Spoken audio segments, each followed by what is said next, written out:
And we have the man, the myth, the legend, baby, is Giancarlo, Mosquito Guido, Yeah. D'Andrea from Long Island, New York, Strong Island, baby. Hell yeah, dude. Thank you so much for having me. Very excited to be here. Very excited. I mean, there's so many things I could say, but I think it's better for you to introduce yourself to the audience. For sure, man. First and foremost, I want to say thank you for the opportunity having me on this podcast. It allows my voice to be heard to many more people, so I do appreciate you.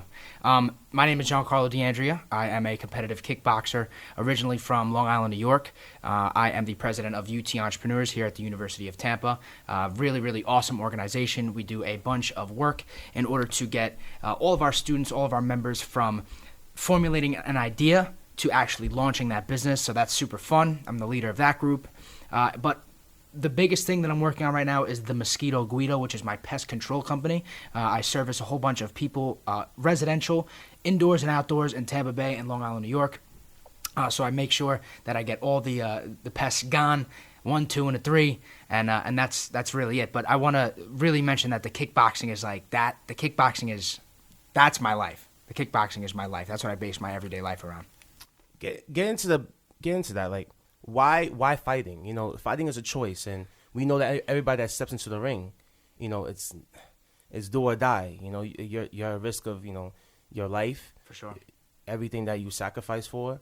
But why fighting? What gravitates you to fighting so much? I love that question, and I appreciate you asking that.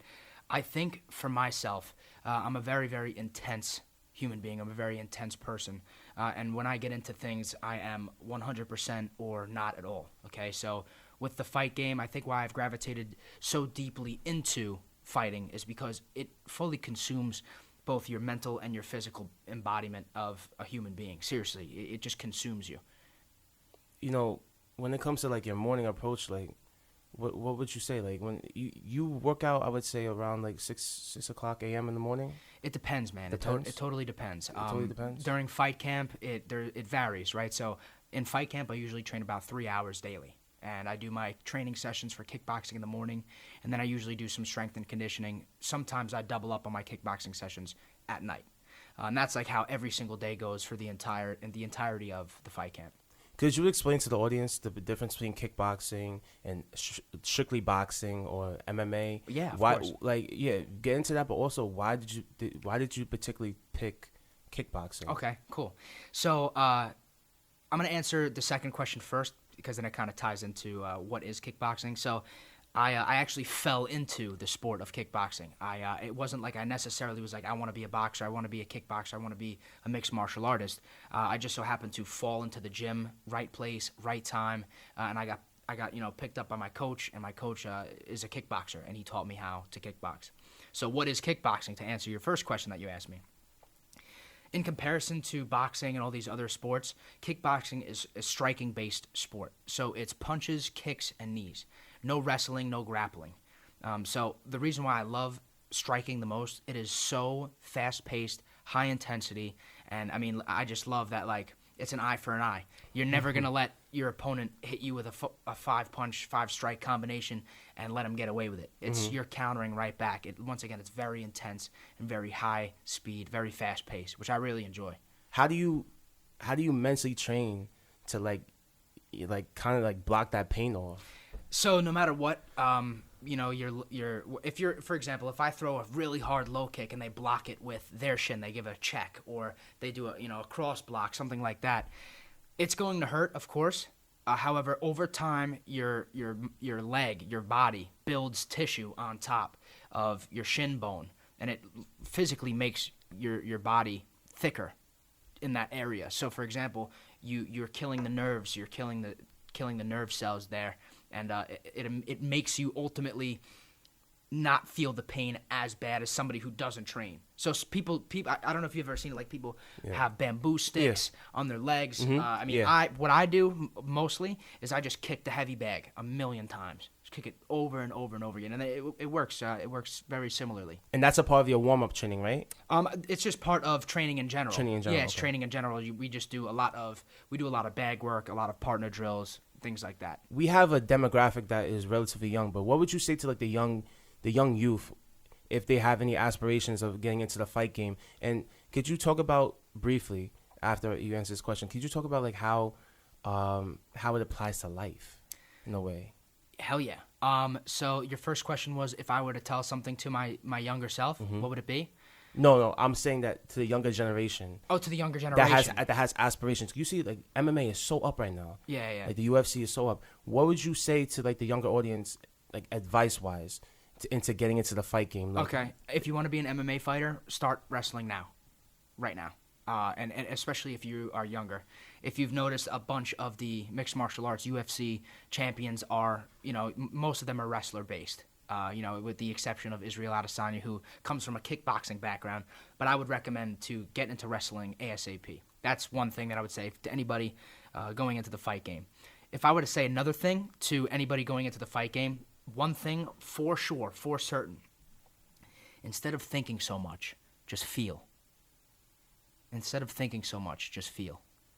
You don't have to always be thinking about the past and what happened then and what am I going to do in the future. Just be there fucking right now. Be there in the moment. Present time. The present time. That's the only time that's real. I mentioned this, relatively recently. Everybody, including myself, has been so worked up in my past thoughts and in my future thoughts that sometimes I don't even realize how good I have it right in front of my motherfucking face. You know what I mean? Mm-hmm. So that whole thing, that meditation and going into that, like that is the biggest thing that I could also tell a younger generation. Be present. And get the fuck off your phone. Get off of social media. Get the fuck off. Bro, that's a problem now. I'm telling you, like, devil. It is the devil. It's a procrastination issue that like they have because they can't even go to the gym. Yeah, they're like in the it's bed. A lot. It's a lot of stuff, man. It's I actually can get into it after I talk about. It kind of goes in line with your second question that you asked me. How does fighting relate to life? Before, early in this podcast, I mentioned that it consumes your entire life. I let it consume my entire life because that's the only way that I am able to train my mind to get into that mind space, into that mind frame before I step in the cage or the ring with another man who's trying to hurt me. So what I do is I eliminate all external pleasure, right? No sex, no phone. I practice abstinence, so nothing at all. I eliminate all social media off of my cell phone, and I reduce the amount of content that I'm consuming. That goes for music, as I said, social media. And what this does, B. Diddy, is it takes your dopamine system in your mind and it rewires that dopamine system. So the only pleasure that I get would be from training or difficult tasks throughout my fight camp. I would literally crave training because that's the only way that I would gain pleasure, have a serotonin release, for example. Mm-hmm. And going back into the previous question of what would I tell the younger kids, younger generation? I'm still learning, man. I really am. But what I really can tell you is that the phones have created a dopamine addiction.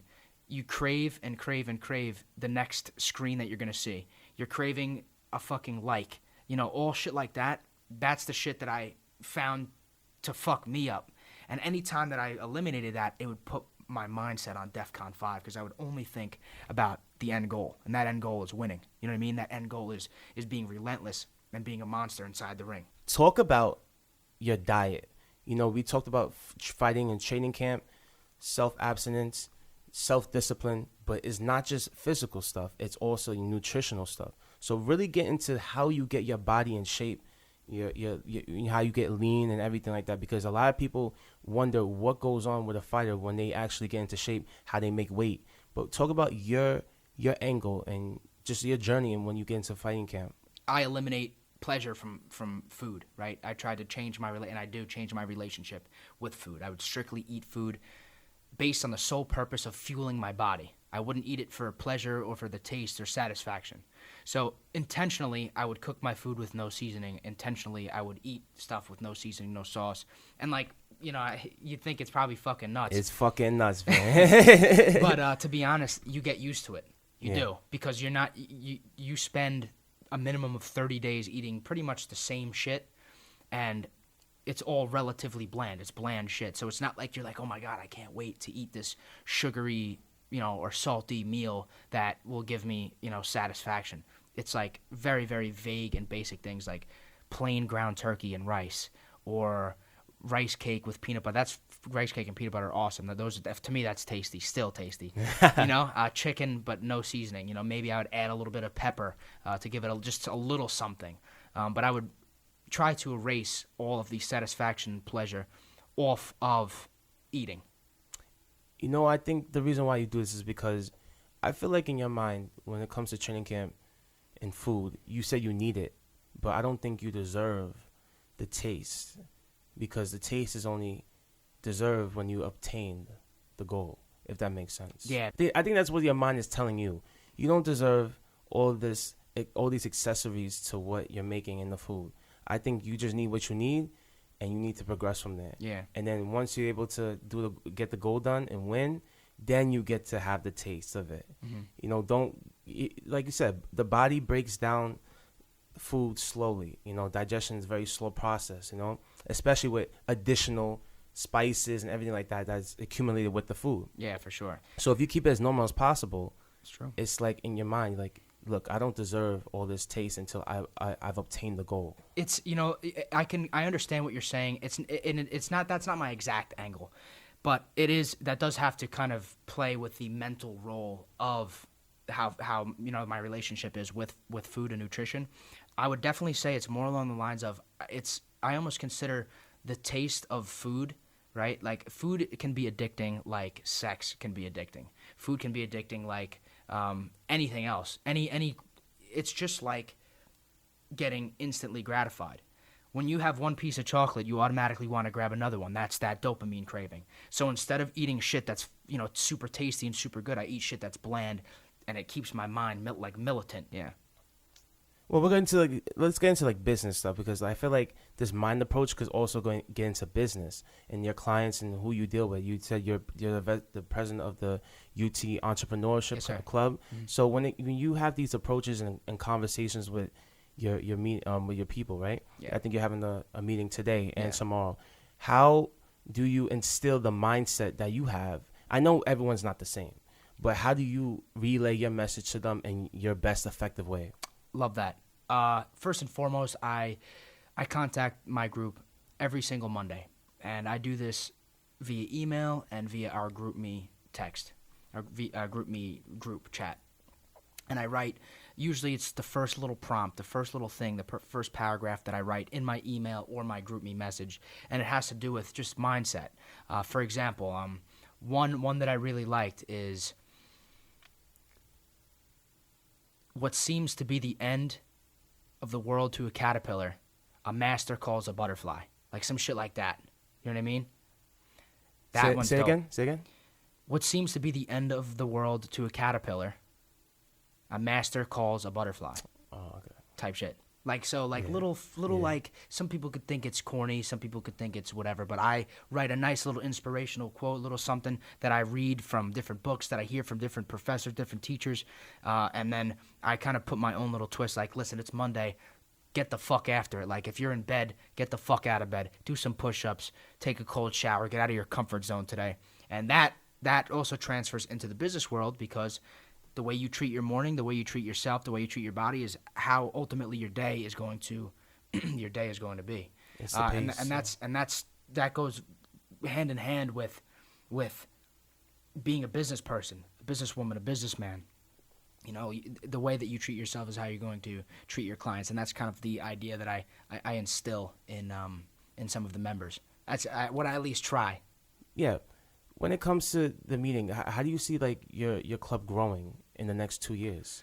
So I am a second semester senior. I just got accepted to my master's program in entrepreneurship, so I'll have one more year as the UT Entrepreneurs president. There is a ton of plans. We are going to continue to grow with different ways of collaborating with other people, other clubs, other organizations on campus and off campus as well. We just recently threw an event with this application called Venture Valley. It's an entrepreneurship video game, and it was a fucking hit, dude. It was such a hit. A bunch of students came. We were giving away $6,000, a Nintendo Switch, 5 JBL speakers. It went crazy. A bunch of people came in and played. We had a whole little setup in the Vaughn first floor of Vaughn. It was good. So we do things like that. And more and more people come up to our event. We hand out business cards. They say, oh, yeah, when is your next meeting? And then that's how you grow. So Okay. that's one of the plans. But we're going to continue to do what we're doing. We're also going to take a very detailed survey from our members to see what they want, to see what our next step should be. I see what you're doing, and I see like the marketing in that because it's all about communication. Definitely. It's all about communication. I see like it's the ground foundation for building relationships. 100%. It's about the comfortability too. Like Yeah. if you really think about it, and I see the way you're doing it, and it definitely, and honestly, like for people who don't even know about like what you do, real estate or whether it's about entrepreneurship in itself, because it's so broad. Could you please like just give them a concise explanation if they want to start into this industry, because it's very hard, it's very competitive right now. We are in the state of Florida, particularly Tampa. It's so fast growing. But could you tell some of the people who have aspirations into getting into this type of field what they can do, how they can be better, how they can start from day one and improve? For sure. I'm going to go back to exactly what I was saying before. There is no time like the present motherfucking time. Get it together right now, today. There's not going to be a better time in the future. You can't think about what happened with you and Sal last week. You got to fucking get it together now. There's no time like the present. For a student, whether you're a high school student, whether you're a college student, get involved. Get involved with as many clubs, organizations you can on campus. Doesn't matter what it is, whatever sparks your interest. Get involved, be around people, make connections, and start now, today, right now. Why do you think Nike's fucking thing is just do it? Because it's the fact. Get Just it together do it. and go. Just go. Do it today, right now, Yeah, and I see like you have that mindset, and some people, I think you even said that they find it intimidating. But why do you think so? Why do you think people find it intimidating? Why do you think they don't relay it in the way that you want them to relay it, and then kind of like replicate it in their lifestyle? Because you want to inspire people. I want to inspire people. We all want to inspire people. We don't mean to intimidate.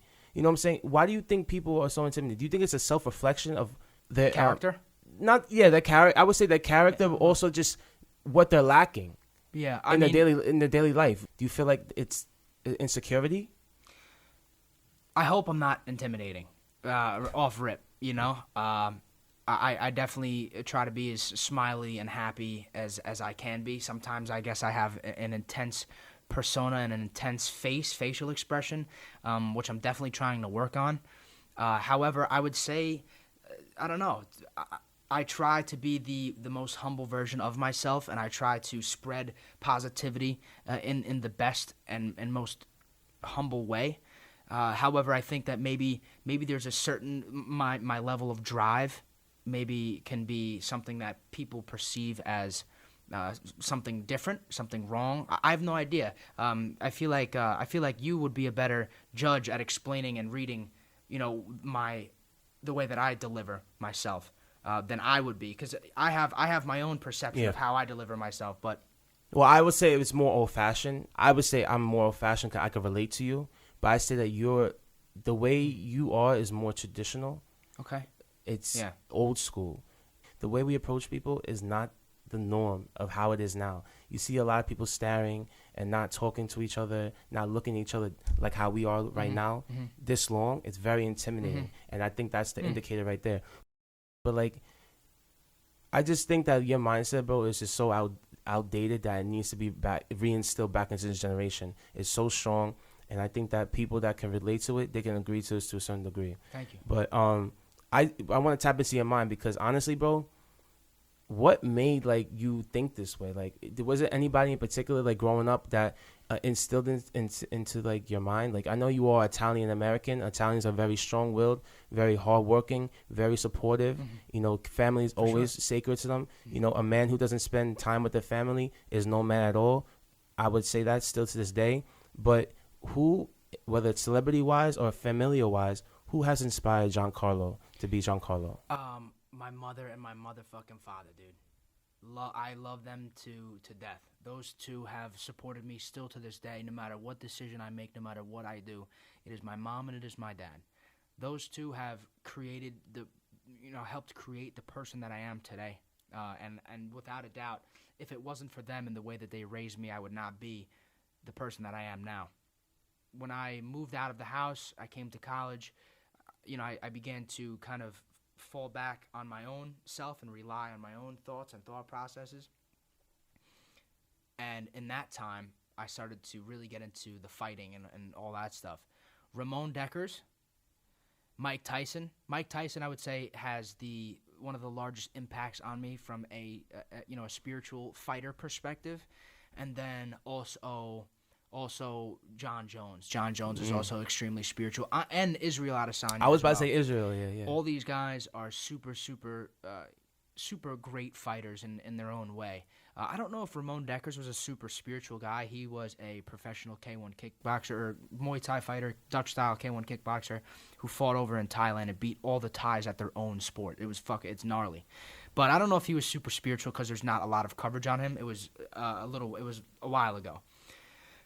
But I know Mike Tyson's super spiritual, especially now with all of his new revelations, and he's doing a lot of mushrooms and smoking weed, and he's really finding himself. He's becoming the master of himself, and I really, really love that thought. I love the thought of mastering oneself. Mm-hmm. John Jones, same thing. Manifestation, understanding where your mind can take you, and going into those depths, facing your fears, facing the unknown, proving things to yourself can ultimately make you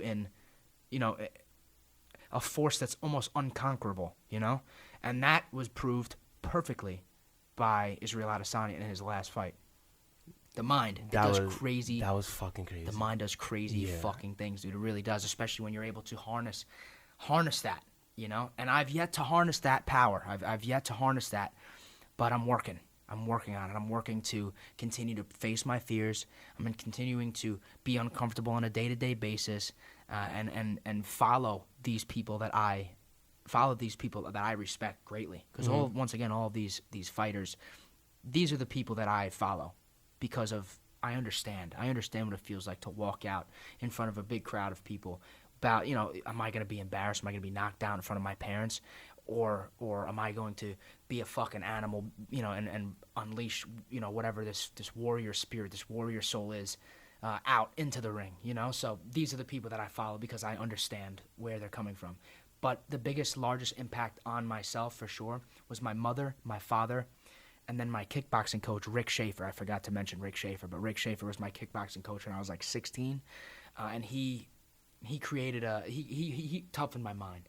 He was one of the people who created that hard, intense mindset, for sure.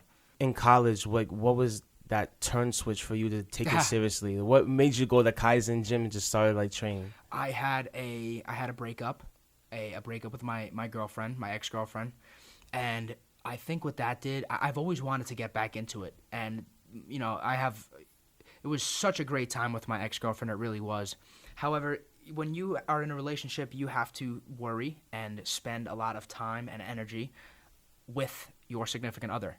And we broke up, and I had a lot of free time. And to be honest, I didn't really know what to do with all of it. I was being proactive. I was being, proactive with my time. However, I just wasn't feeling fulfilled enough. So where did I go? Back to my roots, which was kickboxing. When I'm happy, I train. When I'm sad, I train. When I'm fucking feeling fired up, I train. I just lost my dog, I train. I fucking go for a run, I train. It doesn't matter. Always training. It always is such a mental and physical release of just pent-up energy that you have inside of you, if that makes sense? No, it makes sense because, I think Tate said something about this. He said, he actually, had a breakup, and he was saying, you know what? I put that energy right into the gym. Yeah. Started training. I had all the time in my hand. I literally what you just said verbatim. He said that. Wow. No, I'm serious. Like all the time he had in his hand, he was a nobody. Mm-hmm. So I'm gonna spend 6 hours training a day, and that's what he did. It's like putting that negative energy that you feel, that emotional negative energy, into something positive, into something productive. For sure. And that is what you're doing. That's what productive and successful people do. Yeah. No matter how they feel. Like yesterday, I felt like shit yesterday. Absolute shit.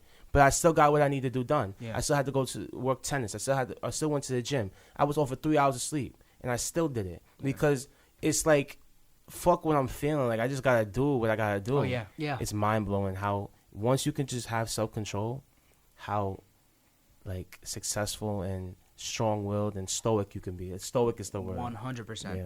The mind is everything, dude. Day by day, you can really get better in every way. You really can. In every way. If you just, once again, kind of like you were saying, just continue to 1%, 1%. Even if it's a 0.5%, you'll be much better the following day and the day after that. The biggest things that I would say, big takeaways of this podcast, once again, thank you so much for having me on, and I'm happy that I'm able to kind of, share my voice and share the way that I think to more people. I would say for sure, the time is now. There is no time like the present time. Time is fake. That's how I consider time. Future, past, if you get so overwhelmed and worked up in that, you don't live a present life. You don't. So the time is now. There will never be a perfect time. Get into it this second, no matter what it is. Start fighting. Throw that business up. Call that girl. Call that guy. Do your fucking thing. It's time. The time is right now. The time is this second. The only way to break a fear is to face the fear. Get it done. Wow. I'm speechless. I don't even know how to end the segment, man. The only way to break the fear is to face the fear. Correct? Wow. Man. You guys heard it here, folks. That is Giancarlo D'Angelo, a.k.a. Mosquito Guido, the man, the myth, the legend, okay? He said it here first, and please take this message with you once you're done, all right? Thanks That's a lot, another, dude. bro, anytime, bro. Appreciate anytime, you. all right? That's Appreciate another episode done. We're wrapped up here. I'll see you guys next time.